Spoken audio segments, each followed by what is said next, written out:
아까 전에 이제 뭐든 해봐라 라고 이제 말씀하셨는데 광고 공모전 네. 응모하는 게 취업에 도움이 됩니까?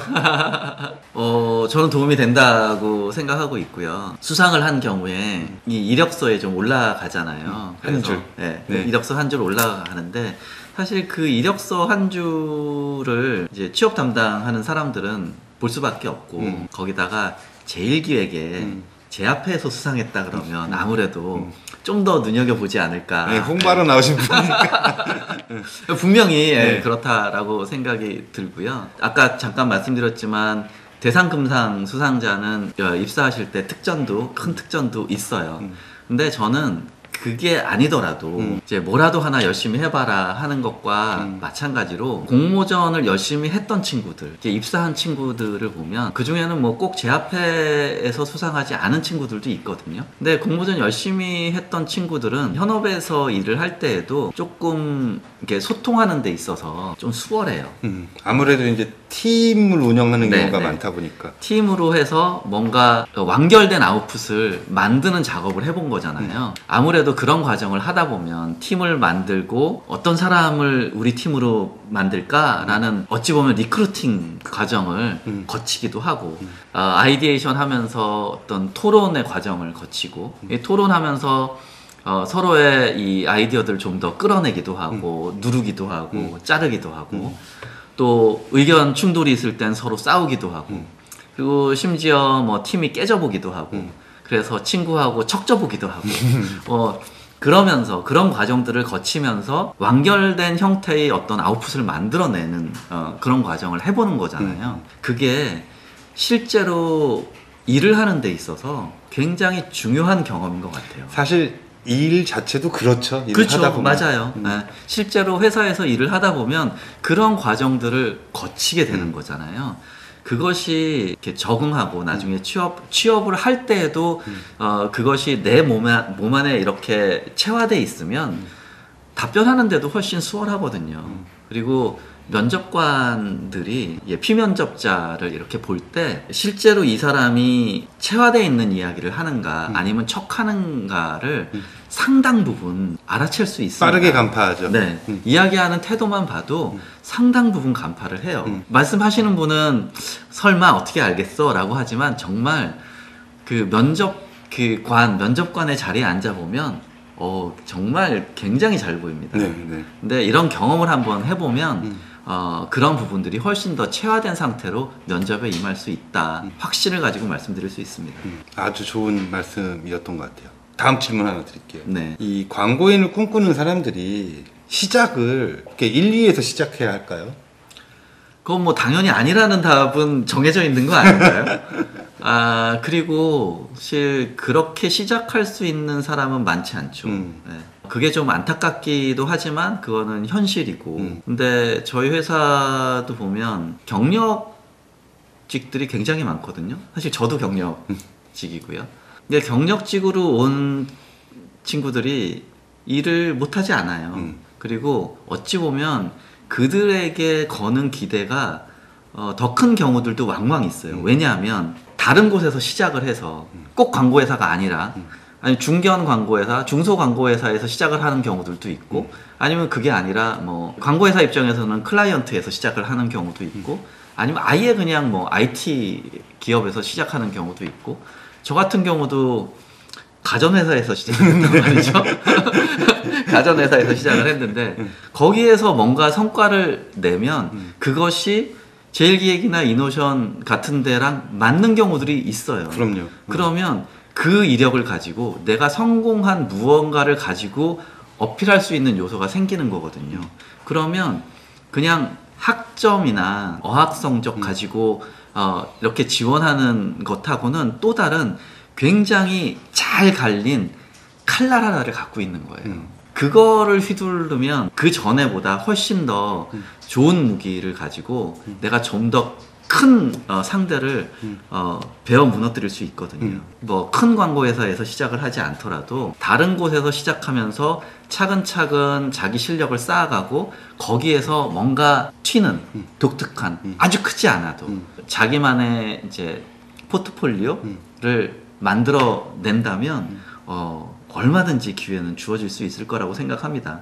물론 이제 큰 회사에 오면 장점은 있어요. 굉장히 큰 프로젝트를 할 수 있다는. 중소광고회사에서는 경험하지 못했던, 예를 들면 삼성전자 올림픽 마케팅, 그런 거는 전 세계에서 스폰서십을 하는 기업이 10개밖에 없기 때문에 10개 회사에만 그 기회가 주어지는 거거든요. 그런 거는 와서 할 수 있죠. 그런 거 진짜 하고 싶다라고 하면 굳이 맨 처음에 여기서 오실 게 아니라 그거보다 작은 프로젝트들을 먼저 해서 거기서 나만의 포트폴리오를 만드시는 것도 좋은 방법이다. 드라마에 속지 마시라. 드라마에는 큰 회사에 들어가서 내가 막 신입사원부터 막 PT하고 막 그 선배들 무너뜨리고 이래가지고 큰 결과들 만들어내는 드라마들이 있는데 속지 마시고 작은 프로젝트에서 그런 거 만드시라. 네, 그런 말씀 드리고 싶습니다. 그런 퍼포먼스가 쌓이면은 오히려 더 좋은 기회가 되기도 하죠. 아, 그게 굉장히 좋은 칼날이 됩니다. 그리고 시작을 제일기에서 했다가 퇴사하면 나중에 제일기에 못 들어갑니다. 궁극적으로 제일기획을 가면 모를까. 네. 네. 그게 그렇게 꼭 좋은 길만은 아니라는 것도 좀 아셨으면 네, 좋겠어요. 그렇습니다. 저 질문 하나 하겠습니다. 광고인이라면 좀 어떤 애티튜드가 중요할까요? 어떤 애티튜드가 필요하다고 생각하세요? 공감 능력? 공감 능력. 굉장히 중요한 능력이죠. 공감 능력부터 말씀을 좀 풀자면, 공감을 하려면 잘 들어야 돼요. 그러니까 상대방을 이해해야 되고 상대방의 입장에 서봐야 되거든요. 그게 왜 중요하냐면, 광고회사는 광고주의 어떤 요구를 받아서 소비자에게 무언가를 이야기하는 그런 일을 하는 거잖아요. 중간에서. 그러니까 광고주가 무엇을 원하는지 알아내는 게 첫 번째로 제일 중요해요. 광고주가 이런저런 상황이고 광고주가 어떤 이야기를 해도 찰떡같이 알아들어야 되거든요. 네, 그러려면 진짜 공감 능력이 필요하죠. 그리고 이것을 전달하는 데 있어서 타겟을 설정했어. 근데 이 타겟이 어떤 성향을 갖고 있느냐라는 게, 기본적으로 막 어떤 설문을 하거나 어떤 조사, 그리고 흔히 요즘 뭐 MZ세대 막 얘기하는데 MZ세대가 이런저런 특성을 갖고 있어 라고 피상적으로 알고 있는데, 실제로 이 메시지, 내가 지금 던지고자 하는 이 메시지를 던졌을 때 이 타겟은 어떻게 반응할까는 던져봐야 알거든요, 실제로는.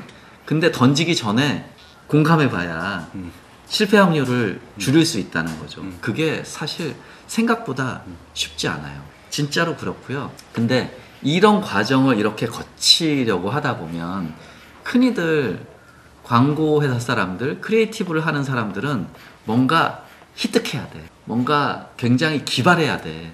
이런 생각들을 많이 하시는데, 물론 기발한 생각 중요하죠.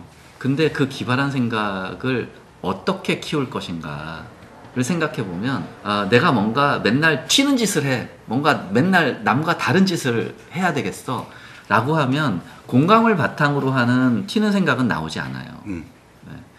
내가 저 사람에 대해서 이해하고자 하는 노력이 있고, 그 대상을 이해하려고 하는 노력을 차근차근 쌓아가야 결국에 그것을 기반으로 한 크리에이티브한 생각이 나오는 거거든요. 그래서 공감을 하려고 하면, 그것을 바탕으로 크리에이티브한 생각을 하려고 하면 꾸준함이 필요하다. 집요함이 필요하다. 라는 생각이 들어요. 내가 어떤 대상에 대해서 집요하게 파고들지 않으면 절대 이해할 수 없어요. 저희 사장님이 예전에 그 인터뷰 하시면서 광고인한테 가장 중요한 덕목이 뭐냐라고 그런 질문을 받으셨는데, 광고는 고시공부 같다라는 이야기를 하셨어요. 엉덩이가 좌우한다. 끊임없이 고민하고 자료 찾아보고 그러면서 연구를 해야 결국은 그 대상을 이해하고 이제 그 결과가 나온다는 거거든요. 이렇게 이해하시면 될 것 같아요. 물을 끓이면, 물에 이제 열을 확 가열을 하면 온도가 차츰 높아지잖아요. 상온이 뭐 15도였다고 치면 15도에서 100도로 쑥 올라가지 않아요. 차근 올라가고요. 그게 100도가 딱 되면 그때 액체가 기체가 되거든요. 처음부터 기체로 만들 수는 없어요.